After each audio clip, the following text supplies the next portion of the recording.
organic, unpredictable, unknown, lovely, beautiful, a sense of fulfillment.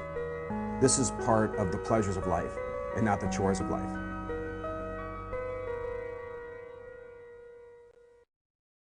Coming up tonight on Daily Iowan TV. One university system has been alerting students more often than in the past.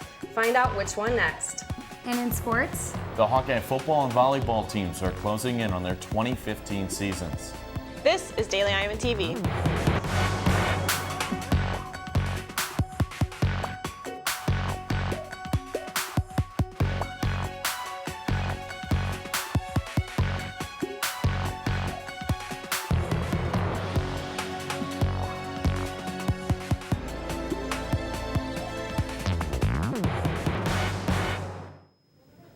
Thanks for joining us tonight. I'm Hannah Hawks. And I'm Nikki Crossway. On Saturday, students and members of the University of Iowa community were alerted to a report of a sexual assault. The alleged assault was on the east side of a campus in a residence hall. The victim told police that they were touched inappropriately by an acquaintance. This is the second report of a sexual assault in the past 2 weeks. If this happens to you or someone you know, you can call the number on the screen, 319-335-5022. Students at the university usually find out about these alleged attacks and other threats through an alert system called Hawk Alert. Daily Iowan TV's Austin Love takes a look. Hawk Alerts, you get them on your phone or computer in case of a potential emergency. But how seriously do students take them? I hit the streets to find out. So what was your initial reaction when you got the Hawk Alert yesterday morning? I was really nervous, but since they told us where it was, I felt better and I just stayed away from the area. When I first saw it on my phone, I was surprised about it. Honestly, I found it kind of annoying. You've been here for 2 days, gotten multiple Hawk Alerts already. Do you feel comfortable here? Yeah, bigger city, so stuff's gonna happen. As long as we keep informed, we'll be fine. I feel very safe. There's always those pillars that you can push for the police if anything comes for an attack, which they do at other campuses. And because of the Hawk Alerts, you always have something, so if something does happen. With these Hawk Alerts, you think that more is better than less?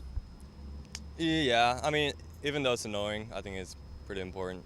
People just kind of oh, it's just a Hawk Alert. I'm just going to browse through. I'm not going to take that really into consideration of anything. I think I'm more aware of what else is out there the older I get. Better to be safe than sorry, so. Having this many Hawk Alerts is not the norm for an average school year, according to David Vyson from UI Public Safety. We only do about 5 or 6 a year. Just recently we just had 2, which is so rare that we'd have 2 so short between them. But, typically they're really for tornado warnings are our main ones, but, they're not done very often. One Coralville man who already served time for spreading HIV is now facing additional charges. Adam Musser was charged on Friday with 3 counts of criminal transmission. Musser allegedly infected multiple people after having unprotected sex with them. He did not tell them that he had the HIV virus. Musser was sentenced to 50 years in prison in 2004 on 4 counts of criminal transmission of HIV. He was released in 2012. Musser is currently facing up to 40 years in prison. A former Iowa lawyer and police officer has been charged for making counterfeit money. Brian Stowe has been accused of dealing counterfeit money and selling it to multiple buyers. Stowe would take real money and bleach it and then use his computer to edit the image. He tried using the money at gas stations, hoping that he wouldn't get caught. His trial is set for October 19th. Hillary Clinton is gaining major ground here in Iowa. According to the Suffolk University poll, Clinton is leading Senator Bernie Sanders by 34 points. Iowan voters have been called fiercely loyal after Clinton's email scandal. Her personal emails were released to the public, but that hasn't stopped her numbers from rising. Currently, Clinton is leading in the Democratic Party, except in New Hampshire, where Sanders is ahead by 7 points. Hillary Clinton isn't the only one that is becoming more popular. The Pancheros restaurant here in Iowa City was flooded with students Tuesday. The restaurant held Dollar Day, where they gave away burritos for only $1. The event only lasted from 2 till 4, but plenty of people made sure to stop by. Pancheros ordered over 1,000 pounds of meat and 150 pounds, in preparation for the event. Students who use the popular travel option Megabus were in for a surprise at the start of the school year. Reporter Casey Lindegrants has the story. Beginning August 17th, Megabus would have a lease in the Iowa River Landing in Coralville, about 3 miles off campus. This was due in part to many of the surrounding businesses complaining about riders waiting in their establishment to board buses when weather conditions were bad or even when Megabus was late.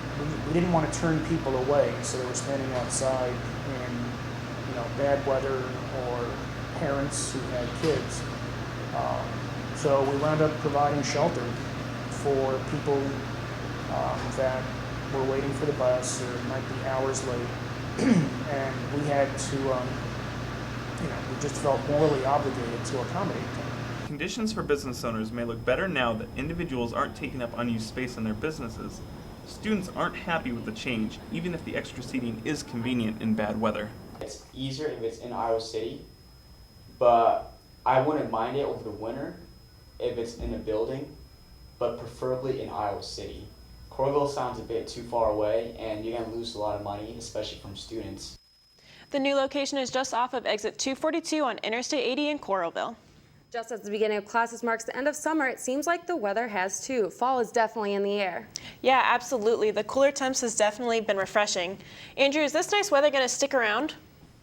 Well, guys, I have some good news for you. It looks like this nice weather is here to stay. Looking to Wednesday, we'll start off the morning with a little on the cold side at 56 degrees, so you may want to take a jacket. As the day rolls on, we are going to see a big jump to a sunny 73 degrees. Moving on to the evening, we will drop down just a little to 68 degrees. As we look to the rest of the week, we are still going to see that there is nice weather on Thursday. We will have a high in the upper 70s and a low at 60 degrees, perfect for walking to class. On Friday, we will drop down to the low 70s with a low again at 60. Looking to the weekend, we will see highs in the mid 70s and low 80s with partly cloudy skies. As we start off next week, we will be up to the mid 80s. That is all I've got here in this weather studio. Back to you, Nikki. Have you been looking for something to do on campus? Need to make a little money? The university has been setting up events to let you do just that. Katie Sextro at the Iowa Memorial Union Tuesday and caught up with some students who were at the annual job fair. The University of Iowa held a student job fair today from 11 to 3 in the main lounge of the Iowa Memorial Union. Many students attended looking for job possibilities and to make connections with employers. Hector Vega, a freshman at the University of Iowa, came to the fair with hopes of landing a job and left with an offer and encourages students to attend upcoming job fairs. I think it just gives you the opportunity to go to one spot and look at many different businesses without hurrying through classes and trying to make it to a billion interviews. I think it just makes it very convenient for the students. Cindy Seifer, the Director of Student Employment, said that work-study, part-time, and community employers all attend the job fairs to give students more opportunities and job choices. She also said that if students aren't able to attend the fairs, another great way for students to find jobs is by going to the Hire a Hawk website. You can create advanced searches, and then it will send the student an email when the job that they're interested in gets posted. So it makes the job search very easy. Seifer encourages students to attend the job fairs held in the IMU and to search for jobs on Hire a Hawk, which you can find by going to careers.uiowa.edu/hireahawk. Reporting from the IMU, Katie Sextro, Daily Iowan TV. After suffering a blow to the head while racing the Verizon IndyCar Series, Justin Wilson has died. IndyCar officials released a statement Sunday night saying Wilson was in a coma at a Pennsylvania hospital. About 24 hours later, another statement announced his death. He left behind a wife and 2 daughters. Wilson earned many titles and achievements for his driving skills in what racers call the highest level of international motorsports. Clearly, as we've seen in the last couple of years, racing can be very dangerous, Nikki. It absolutely can be, Hannah. But for now, for more Everything Black and Gold, we will toss it over to Jordan Maloney and Zach Mackey, who are standing by in the sports studio. Guys?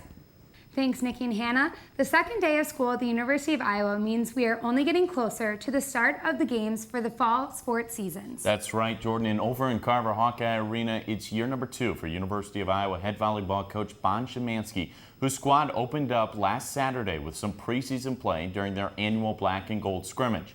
I was able to take a look at this tight-knit group and how they have been bonding together thus far in the young season. Team broken up into 3 small teams, and they came up with a team name, and they have a team flag, and when they win challenges they get to stake their flag in the gym every day. Those kind of things are really fun. Again, it takes us out of something that's normal. I mean, we started off with 8, and as cliche as it sounds, we're like all really best friends, because there's only 8 of us, and then we're just filling in the missing pieces, and now we're all closer than ever. So. The Hawks have had a lot of new girls to get comfortable with, as 4 transfers have made their way into the Hawkeye program this year, while also adding a couple of brand new freshmen to the squad. Been hanging out in the locker room, so that's really helped. Just watching movies and just asking random questions, picking each other's brains. That's really been helping us. 8 new players on our roster for this fall, so that's really more than half of our 15. And so they have some things to figure out. You know, where do I get the CAM bus, and you know, how do I get a cheeseburger at lunch or whatever it is. But what they figured out already is how to be great teammates. They figured out how to work hard in the gym and practice to be successful. And definitely we're really looking forward to a great season this year. The Hawks' schedule this year is one of the best the program has ever seen. This year we've set up a really great schedule out of conference, and obviously we have a great schedule in conference that'll allow us to build RPI. Our preseason strength of schedule is 15th in the country. That's something maybe that this program hasn't faced or set up before, but we're going to do it, and we're going to get out there and push ourselves to be challenged all year long, not just when we get into conference and get kicked around the court a little bit. It's time we start doing some kicking. The volleyball squad will look to get on the winning track this Saturday when they open up their season at the NIU tournament in DeKalb, Illinois. They will be squaring off against the South Dakota State Jackrabbits. And in other sports, Hawkeye soccer player Elena McGruger has already been making her presence felt in her young career. McGruger was recently named the Big Ten Freshman of the Week, which is the first time a UI player has received that honor since October of 2012. That's right, and the freshman from Mustang, Oklahoma, helped the Hawks get wins over Pacific and Omaha, scoring 2 goals along the way, pushing the soccer team's fall record to 2-0. But as the fall weather rolls on, so does Hawkeye football. And standing by in the Daily Iowan sports reporter Laura Belanda on why Kirk Ferentz teams continue to see success on the ground. Jordan and Zach, Hawkeye football fans are more than familiar with the Iowa run game, but in front of every good I formation is an even better offensive line. Teams last season. We're trying to carry on the Iowa way. That's what we talk about all the time. Iowa football is notorious for producing beastly, brute, NFL-ready offensive linemen. Hawkeye Nation has heard the name Brandon Sheriff for a few years now, but it's time we see some new faces on the line this year. We'll start from the center and work our way out. Senior Austin Blythe was named second-team All-Big Ten last season, and as a definite leader of this offense, he knows the inexperienced player's success is somewhat landing on his shoulders. They haven't played a down, meaningful down of football at right and left tackle, so I think it's going to fall on us to get those guys going and get those guys ready and understand that just go out and have fun. It's just a game. And on to the guards, number 58, Eric Simmons, and number 65, Jordan Walsh.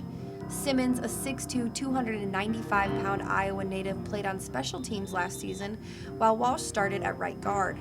Walsh proved his worth in 2014 in his battle against Minnesota's Rashid Hegeman, and he only seems to be improving. Finally, to the outside, left tackle, Boone Myers. He saw action in just 4 games in 2014, but at 6'5", 300 pounds, there's no doubt that he'll be ready on September 5th. He's a quality guy. Both he and Boone are very quality guys. They're hard-working guys, intelligent, and to me it's just a matter of time. But they're running the race well right now. And on the other end of the line, a massive Ike Bodker. The 6'6", 300-pound sophomore at right tackle has gained a lot of attention this offseason, and he's confident in the O-line's growth. Yeah, I mean, we got a lot of work to do, but we're getting better. I feel like every practice, we're making progressions and making steps towards, being a dominant offensive line.